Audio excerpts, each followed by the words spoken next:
यहां से लिखेंगे a बराबर 2 और d बराबर 8, d बराबर 8 और Sn बराबर है 90।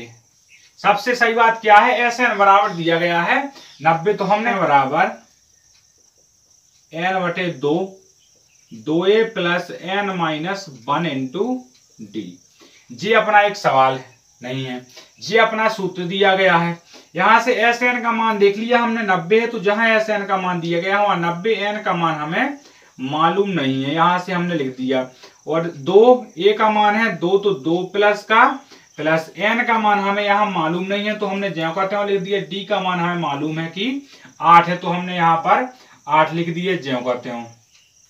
90 लिखे हैं, जब भाग से जाएंगे गुणा में तो कितने हो जाएंगे, 9 में 2 का गुणा 180, n का n 2 दूनी 4 प्लस का प्लस, यहां से कितना हो गया 8n माइनस के 8, कोष्टक का कोष्टक, जो कोष्टक लगाया उसको कोष्टक को ज्यों कहते हो लगा देना है। 180 का 180 बराबर में यहां से कैलकुलेशन करो तो n का n 4 है पर किसके, प्लस के, माइनस के है 8, तो कितना बचेगा माइनस का 4, तो माइनस का 4 और प्लस के 8n।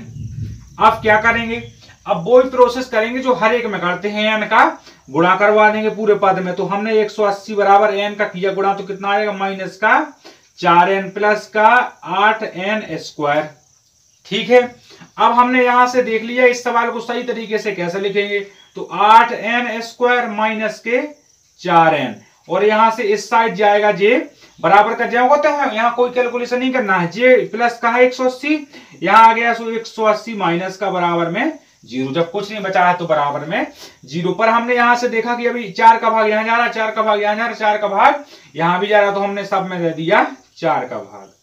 4 का भाग करने पर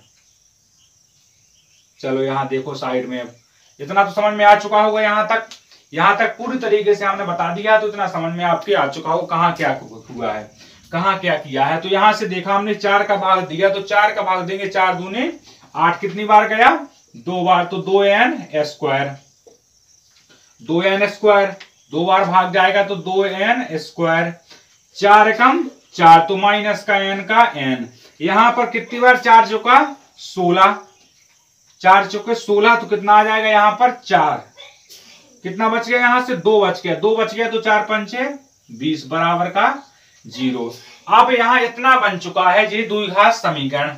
और जब द्विघात समीकरण बन चुका है तो अब गुणनखंड करना है, वो जब जहां से शून्यंक निकाले थे 4 पार्ट में, जैसे 2 पार्ट से हम प्रयोग करते आ रहे हैं द्विघात समीकरण वालों का, उसी प्रकार से इसका भी अपन को सॉल्यूशन कर देना है। तो जब हम गुणनखंड करते हैं तो ए वाले पद का और सी वाले पद का करा देते हैं गुणा, एक चीज पता होना चाहिए आपको। तो हमने यहां से किया 2n स्क्वायर का किया 45 से, तो कितना हो जाएगा 90n स्क्वायर।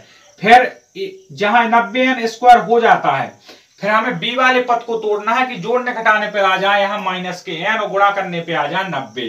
तो हमने n को तोड़ा, तो 2n स्क्वायर माइनस के 10n और प्लस के 9n बराबर 45 बराबर 0।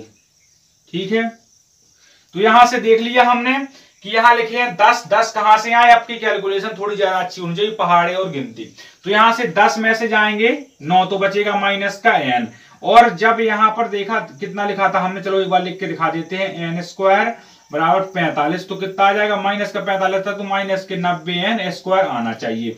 हमने लिया माइनस का 10n गुणे कितना 9n, तो कितना होता है माइनस का 90n स्क्वायर। ठीक है, फिर जोड़ने घटाने पर n आ जाए, तो हमने लिखा माइनस के 10n और प्लस के 9n, तो कितना आता है माइनस का n, तो ये माइनस का अपना n भी यहां से आ चुका है। ये इतना थोड़ी सा डब्बा में बंद कर लेना है, क्योंकि ये बहुत ही इंपॉर्टेंट चीज है, अगर ये आपके समझ में आ जाती है तो समझ लो पूरा सवाल ही आपके समझ में आ चुका है गुणनखंड विधि वाला। तो इतना हो चुका है, इसको हम थोड़ी हटा देंगे यहां से, अगर इसको नहीं हटाएंगे तो फिर सवाल को वहां करेंगे। हमने इसको यहां से हटा दिया।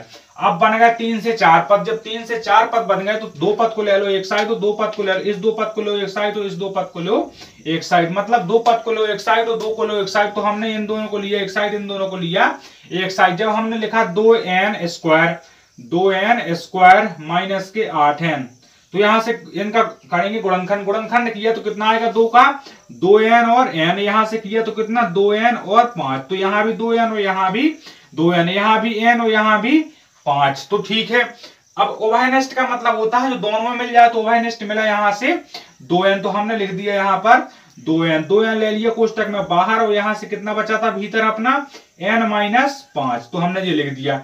अब ये लगा प्लस का प्लस, और यहां पर एक बार फिर से जो होता लिख देंगे n-5 बराबर 0। अब बचा था कितना 9n माइनस का 45, तो हमने इन दोनों को तोड़ा तो 9 और n हो जाएगा, यहां से कितना 9 और 5 हो जाएगा, तो यहां भी 9 है और यहां भी 9 है, यहां n है तो यहां 5 है, तो जी अपना पूरा मिल गया।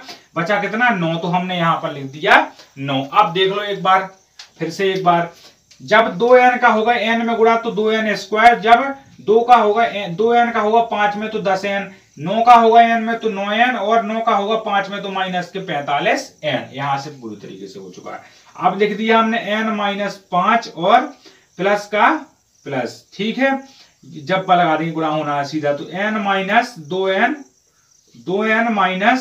n-2n प्लस 5 सॉरी बराबर का 0। यहां से कितना आ गया n-5 बराबर 0 और 2n प्लस 9 बराबर 0। यहां से कितना बच गया, जब कोई भी संख्या दाएं भाग से बाएं में जाती है तो प्लस प्लस से माइनस और माइनस से प्लस, तो यहां लिख दिया हमने n बराबर 5, ठीक है, और यहां क्या निकला 2n बराबर माइनस के 9। अब यहां जो गुणा में है तो किस में जाएंगे, भाग में जाएंगे, तो n बराबर माइनस के 9/2।